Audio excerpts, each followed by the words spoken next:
એચએ કોલેજના શ્રી આઈ.એમ. નાણાવટી ત્રિદિવસીય જ્ઞાનસત્રનું સમાપન થયું.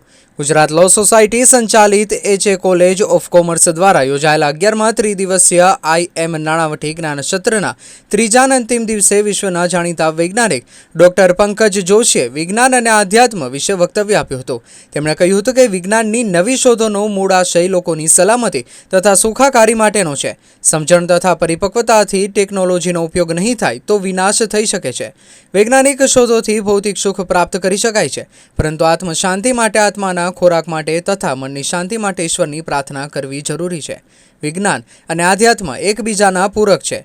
વિજ્ઞાન ભૌતિકમાં રહેલું સત્ય ચકાસે છે. કોલેજના પ્રિન્સિપાલ ડૉક્ટર સંજય વકીલે મુખ્ય વક્તા પંકજ જોશીનો પરિચય આપીને જ્ઞાનસત્રનું મહત્વ અને વ્યાપ વિશે સમજણ આપી હતી. શિક્ષણ પણ એક ધર્મ છે અને વિજ્ઞાન પણ શિક્ષણનો ભાગ છે. આધ્યાત્મ અને વિજ્ઞાન વચ્ચે સમન્વય સેતુ રચવા માટે શૈક્ષણિક સંસ્થાઓમાં યોજાતા આ પ્રકારના જ્ઞાનસત્ર મહત્વની ભૂમિકા ભજવશે. વિજ્ઞાન અને ટેકનોલોજીના દુરુપયોગથી આજે વિશ્વમાં યુદ્ધો થઈ રહ્યા છે. ભારત એ બુદ્ધનો દેશ છે. આપણે યુદ્ધમાં માનતા નથી. રામકૃષ્ણ, મહાવીર તથા બુદ્ધના વિચારો આધારિત ભારતીય સંસ્કૃતિ હંમેશા વિશ્વ શાંતિ, ભાઈચારાની ભાવના, અહિંસા તથા પ્રેમનો સંદેશો આપે છે.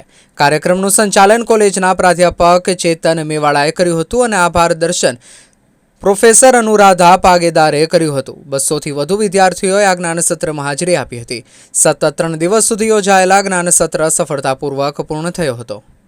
Bureau office, Gandhinagar.